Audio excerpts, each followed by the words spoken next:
샬롬 샬롬 샬롬 샬롬 샬롬. 하나님 사랑합니다. 여러분 주 안에서 사랑합니다. 오늘 사무엘상 8장 1절에서 22절까지 전체 우리 함께 교독했습니다. 나의 왕은 그러면 과연 누구인가 이렇게 한번 묵상해 봅니다. 누가 나의 왕인가? 과거에는 어땠고 지금은 어떻고 앞으로는 그러면 내게 가장 귀한 왕은 누구인가? 당연히 예수 그리스도이신 줄로 믿습니다. 하나님이십니다.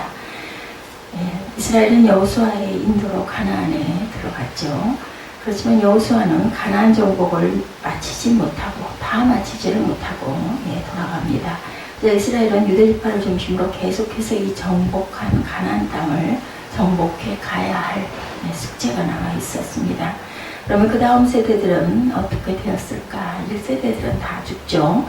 그 세대 사람도 다 그 열조에게로 돌아갔고 그 후에 일어난 다른 세대는 야훼를 알지 못하며 야훼께서 이스라엘을 위하여 행하신 일도 알지 못하더라.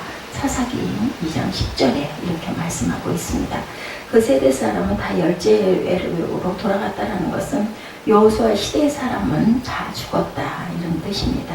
그리고 그 후에 일어난 다른 세대는 하나님을 알지 못했다라고 나타나죠. 왜 그들은 어떤 일도 알지 못하였을까? 야훼께서 이스라엘을 위해서 하신 일을 알지 못했습니다. 즉 야훼께서 행하신 출애굽도 알지 못하고 광야에서의 인도하심도 알지 못하고 가나안 땅을 정복한 것도 몰랐다. 이런 뜻이죠. 그들은 어떻게 되었을까요? 이스라엘 자손이 야훼 목전에 악을 행하여 바알들을 섬기며 애굽 땅에서 그들을 인도하여 내신 그 열조의 하나님 야훼를 버리고 다른 신 곧 그 사방에 있는 백성의 신들을 쫓아 그들에게 절하여 야훼를 진노하게 하였다. 사사기 2장 11절 말씀입니다. 누가 야훼 목전에서 악을 행했어요? 이스라엘 자손들입니다. 곧 야훼를 알지 못하고 여호수아 다음 세대들이 그렇게 여호와를 알지 못했다. 그들은 또한 바알과 그 땅에 있는 신들을 섬겼다라고 얘기합니다.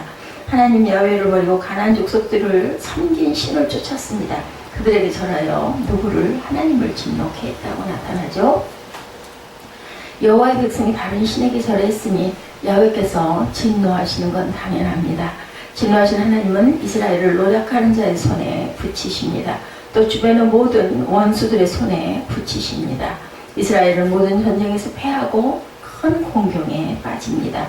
그러나 하나님은 그들을 영영 버리지는 않으시죠. 사사를 세워서 노략하는 자의 손에서 대적들의 손에서 또한 구해내십니다.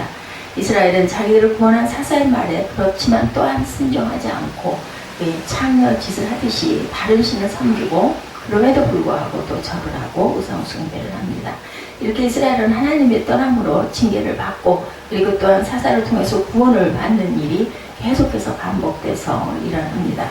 그러다 마침내 마지막 사사인 사무엘 때 우리에게도 왕을 세워 우리를 다스리게 해달라고 요청을 합니다. 그것이 바로 오늘 본문의 내용이죠.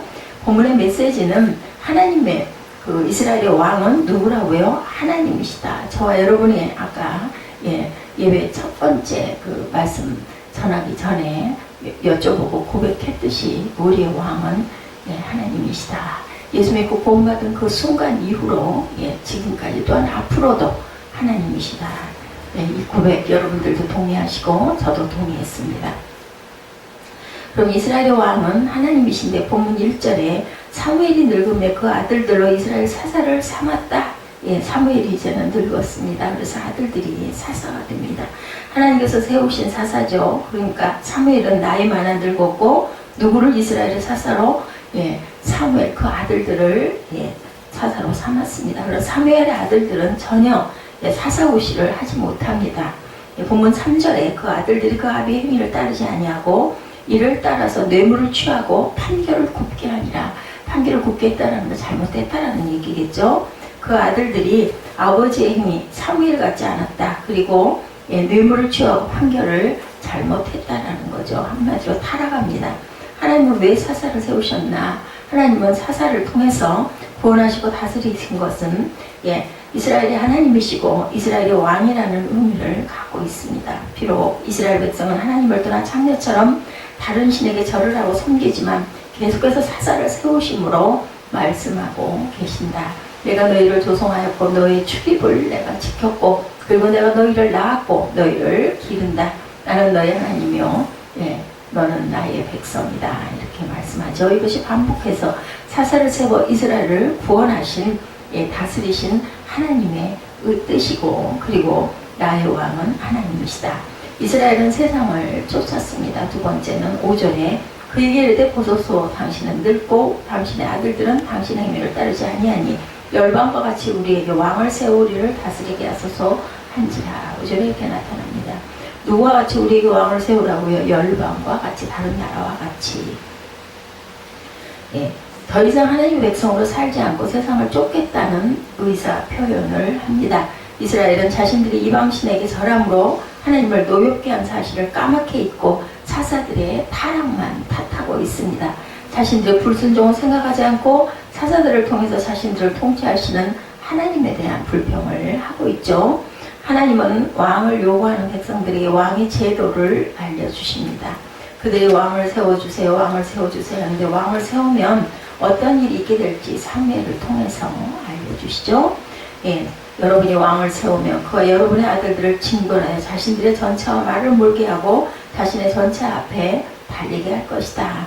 또 어떤 사람은 군부대의 지휘관이 되게 하고 어떤 사람은 종을 삼아 궁전의 밭을 추수하게 하고 어떤 사람은 왕의 무기와 전차의 도구를 만들게 될 것이다 라고 얘기합니다. 그리고 그는 여러분의 딸들을 데리고 가서 강제로 요리를 시키고 빵을 굽게 하고 향료를 만들게 할 것이고 밭과 포도원과 감나무 중에서 제일 좋은 것을 빼앗아 신하들에게 주고 추수한 것을 11조를 거두어 신하들에게 나눠줄 것이다. 이렇게 말씀하고 있습니다. 그리고 남녀 종들과 제일 좋은 소와 나귀를 끌고 가서 그의 사적인 일을 시킬 것이고 양떼 중 10분의 1을 빼앗아 갈 것이고 그의 종이 될 것이다. 너희는 그의 종이 될 것이다. 이런 얘기입니다. 그때 그를 택한 그 왕 때문에 눈물로 부르짖을 것이나 야훼께서 응답하지 않으실 것이다. 그러나 이스라엘 백성들은 상관없다고 하죠. 본문 19절에서 20절에 백성이 사무엘의 말 듣기를 거절하여 가로되 아니로소이다. 우리도 우리 왕이 있어야 하리니 우리도 열방과 같이 되어 우리 왕이 우리를 다스리며 우리 앞에 나가 우리의 싸움을 싸워야 할 것입니다. 이렇게 고백을 하죠. 우리도 누가 있어야 한다고요? 우리의 왕을 달라고 얘기합니다. 누가 우리를 다스리기를 원한다고요? 그 왕이 우리를 다스리기를 원한다. 이스라엘은 누구를 대체하는 왕을 요구하고 있습니까? 바로 사사를 대체하는 왕을 요구합니다. 그것은 어떻게 보면 하나님이 세운 사사이고 하나님의 음성을 듣고 하나님의 말씀대로 향하고 나아가는 사사 대신 왕을 달라고 하는 건 하나님의 말씀은 필요가 없고 우리를 통치할 왕을 세워달라 이런 뜻도 됩니다. 세상 나라와 같은 왕을 요구하고 있다는 거죠. 바로 하나님을 대체하는 왕을 요구하고 있습니다. 하나님께서 그들의 왕이시고 하나님께서 그들을 다스리고 하나님께서 그들의 싸움을 싸워주셨는데 모든 일을 대신해 줄 왕을 요구하고 있습니다. 세상 나라와 같은 왕을 원합니다. 이스라엘은 왜 왕을 요구했다고요? 사무엘이 늙어서 사사 노릇을 하지 못해서 왕을 요구했을까? 아니면 사무엘의 아들들이 타락해서 사사 노릇을 못해서였을까 생각해 봅니다. 그것은 하나의 핑계에 불과합니다. 왜 왕을 요구해요? 중요한 이유는 그들이 하나님의 통치를 받지 않았기 때문에 그들이 하나님의 통치를 받았다면 대적을 만나지도 않았을 것이고 대적이 침입했다 해도 하나님께서 싸워주셨을 건데 그렇게 살지 못하다 보니까 그 영향을 하나도 받지 못하기 때문에 이제는 사사 필요 없고 다른 나라들처럼 우리들에게도 왕을 달라는 거죠. 그들이 하나님의 통치를 받았다면 대적들에게서도 패하지 않고 싸워도 이겼을 것인데 그런 것에 대한 생각은 하지 않습니다. 이스라엘은 이것을 모르고 세상 나라처럼 자신들을 위해 앞서 싸워줄 왕을 구했죠. 나의 왕은 누구인가? 그때 그 사람들이 아마 부르짖으면 우리의 왕은 세상 나라에 있는 그런 왕을 원합니다. 그래서 이스라엘은 하나님을 버린 것을 그들은 모릅니다. 7절에 야훼께서 사무엘에게 이르시되 백성이 내가 한 말을 다 들으라. 그들이 너를 버림이 아니요 나를 버려 자신들의 왕이 되지 못하게 함이니라. 야훼께서 사무엘에게 이렇게 말씀합니다. 사무엘이 하나님께 묻자 하나님께서 대답하시죠. 그들이 너를 버린 게 아니라 나를 버렸다. 하나님 나를 버렸다. 곧 그들은 야훼 하나님을 버렸습니다. 이것은 무엇이 되지 못하게 하는 건가요? 자기들의 왕 하나님으로 자신들의 왕이 되지 못하게 버렸다. 왕이신 하나님을 버린 것이고 하나님을 왕이 되지 못하도록 버렸다라는 겁니다. 이것은 언약을 파기하죠. 하나님께서 시내산에서 맺은 언약을 파기하는 결과가 됩니다. 마치 에덴 동산에서 아담의 언약을 파기한 것처럼 이스라엘은 하나님과 맺은 언약을 파기하고 그리고 이제는 세상 사람들과 같이 살고 싶다라는 겁니다. 하나님의 마음은 어땠을까? 얼마나 아프셨을까요? 둘째, 독립을 선언한다는 뜻도 됩니다. 더 이상 하나님의 통치를 받지 않고 이제 자기들의 왕을 세워 그 왕의 통치를 받겠다는 거죠. 은혜를 모르는 처사입니다. 셋째, 세상을 선택한 거죠. 비록 지금까지는 하나님의 통치에 순종하지 않았다 해도 그래도 하나님을 선택했는데 왕을 요구함으로 그들은 세상을 선택하고 갑니다. 그들의 마음은 열방과 같이 되기를 원하기 때문이죠. 왜 왕을 요구했을까? 세상 나라처럼 되고 그들은 하나님을 헌신자처럼 버립니다. 세상 나라처럼 되면 이런 전쟁에서도 이길 수가 있을 것이다 라는 소망을 가졌다라는 거죠. 왕을 요구한 것은 그러면 그렇다면 큰 죄일까 생각해 봅니다. 하나님은 이스라엘을 결국은 왕정국가로 이끌어 가실 것이고 하나님도 왕을 세우시겠다고 하셨기 때문에 분명히 하나님께서는 왕을 세우실 것입니다. 보면 신명기 17장 14, 5절에 내가 내 하나님 여호와께서 내게 주시는 땅에 이르러서 그 땅을 얻어 거할 때에 만일 우리도 우리 주의 열국같이 우리의 왕을 세우리라는 뜻이 나거든 이렇게 말씀하신 부분이 있습니다. 우리 위에 누구를 세우려는 뜻? 왕. 하나님은 이미 모세를 통해서 언젠가는 왕정국가로 나아갈 것을 말씀하셨습니다. 그렇다면 그 왕을 원하는 게 그렇게 잘못일까 생각해 봅니다. 첫째, 시기가 아직 되지 않았다. 하나님께서 정하신 때가 아닙니다. 두 번째, 동기가 문제입니다. 하나님의 통치를 잘 받기 위해서 왕을 요구한 것이 아니고 하나님의 통치를 벗어나기 위해서 왕을 요구했던 것이 문제죠. 하나님의 때와 선한 동기를 따르는 문제는 하나님을 왕으로 인정하는 사람과 그렇지 않은 사람의 차이다. 나의 왕은 과연 누구일까? 우리 자신에게 물어봅니다. 나의 왕은 누굴까? 우리는 그리스도의 피로 사신다 된 하나님의 자녀들입니다. 우리는 그리스도로 피로 구속함을 입은 하나님의 자녀들이죠. 그러므로 우리는 그리스도를 우리의 왕으로 인정하고 받아들여야 됩니다. 성경은 말하죠. 왜 하나님이 그를 지극히 높여 모든 이름 위에 뛰어난 이름을 주사 하늘에 있는 자들과 땅에 있는 자들과 땅 아래에 있는 자들로 모든 무릎을 예수의 이름에 꿇게 하시고 빌립보서 2장 90절이죠. 누가 그들을 지극히 높였다고요? 하나님이 하늘에 있는 자들과 땅에 있는 자들과 땅 아래에 있는 자들로 모든 무릎을 누구의 이름? 예수의 이름 앞에. 그래서 우리는 예수를 믿음으로 구원을 받았기 때문에 우리의 왕은 예수님 하나님이시다. 성삼위 하나님이시죠. 예수님은 바로 왕이시기도 하다라는 뜻입니다. 예수님은 어떻게 왕이 되셨나? 인자가 온 것은 섬김을 받으려 함이 아니라 도리어 섬기려 하고 자기 목숨을 많은 사람의 대속물로 주려 합니다. 마가복음 10장 45절 말씀이죠. 예수님은 자기를 누구라고? 인자의 배경은 다니엘 7장 13절인데 인자가 하늘 구름을 타고 하나님께 나와 권세와 영광과 나라를 받는 부분이 나타납니다. 권세와 영광과 나라를 받았다 하면 인자가 왕이라는 뜻을 갖고 있죠. 그런데 예수님의 인자라는 자기 호칭에는 자신이 바로 다니엘 7장에 계시된 그 왕이라는 뜻이 됩니다.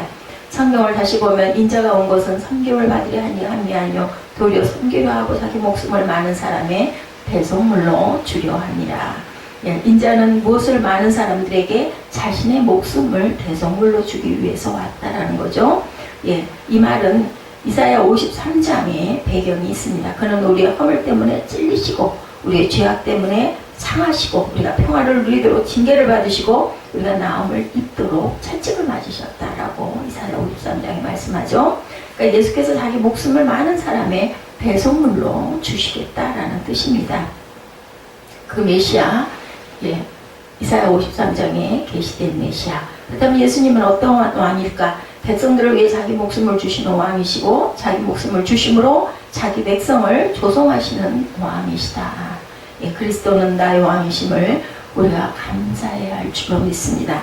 하나님의 아들 예수 그리스도께서 나의 왕이심이 얼마나 감사하고 감격할 일인가요?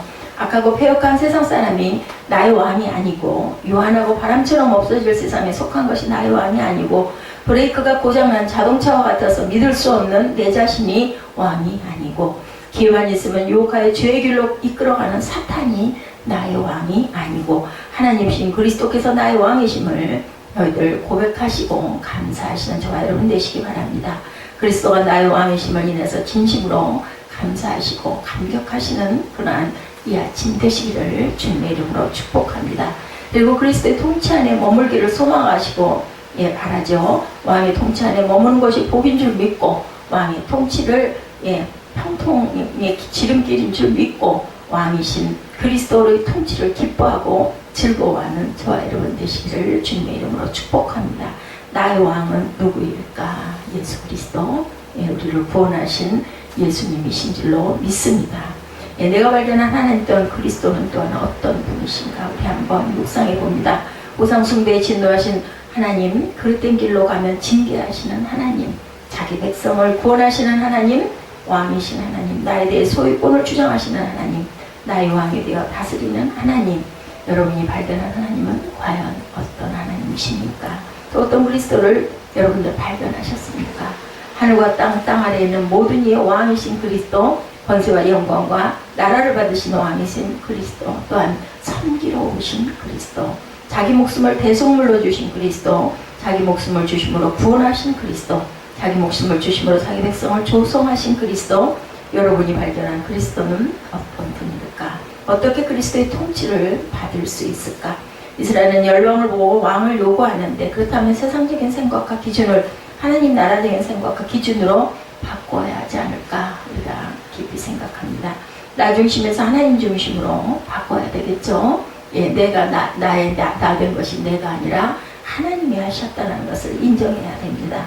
이스라엘은 하나님의 때를 기다리지 못하고 동기가 불순했는데, 그렇다면 하나님의 때를 기다릴 줄 알아야 되겠죠. 모든 일에 동기가 선해야겠죠. 그리고 환경을 보지 않고 하나님의 뜻을 따라야 하겠습니다. 말씀을 가까이 하고 성령이 인도하심에 또한 예민해야 되겠죠. 본문을 통해서 저와 여러분에게 주시는 교훈은 그리스도의 통치 안에 거하려고 애쓰는 나를 돕겠다고 말씀하고 계신다라는 것, 반대로 그리스도의 다스림을 받지 않은 것을 책망받지는 않았는지, 이제는 성도로서 그리스도의 다스림을 떠나지 말라고 명령받지는 않았는지, 그리스도의 통치 안에 머물려 주님이 함께 하시겠다고 약속받지는 않으셨는지, 그리스도의 다스림을 받음으로 인생을 새롭게 할 수 있다는 비전을 갖지는 않으셨는지, 여러분은 어떤 교훈을 오늘 본문을 통해서 받으셨습니까? 성도가 그리스도의 통치를 받는 것은 선택사항이 아니죠. 저와 여러분에게 귀한 직분을 주셨습니다. 종의 직분, 또한 집사님의 직분, 권사님의 직분, 장로님의 직분, 직분들을 받으셨습니다. 이 이름에 걸맞는 삶을 살고 있는지 우리가 묵상합니다. 이스라엘이 하나님의 백성이면 하나님의 다스림을 받아야지 진정한 이스라엘의 백성이고 자녀이죠. 그렇듯이 그리스도의 다스림을 받아서 참성도 참목사가 되시기를 주님의 이름으로 축복합니다. 그러나 큰 부담을 가질 필요는 없겠죠. 조금만 긴장하면 됩니다. 하나님을 생각하고 말씀을 귀하게 여기고, 그리고 매일매일 일상 속에서 감사하시는 저와 여러분이 되시면 되겠죠. 항상 그리스도의 통치를 받도록 은혜를 구하고 나의 연약함을 고백하며 그리스도의 다스림을 간절히 구하는 저와 여러분 되시기를 주님의 이름으로 축복합니다. 과연 내 마음속에 있는 나의 왕, 영원한 왕은 누구신가요? 바로 예수 그리스도이심을 고백합니다. 기도하시겠습니다.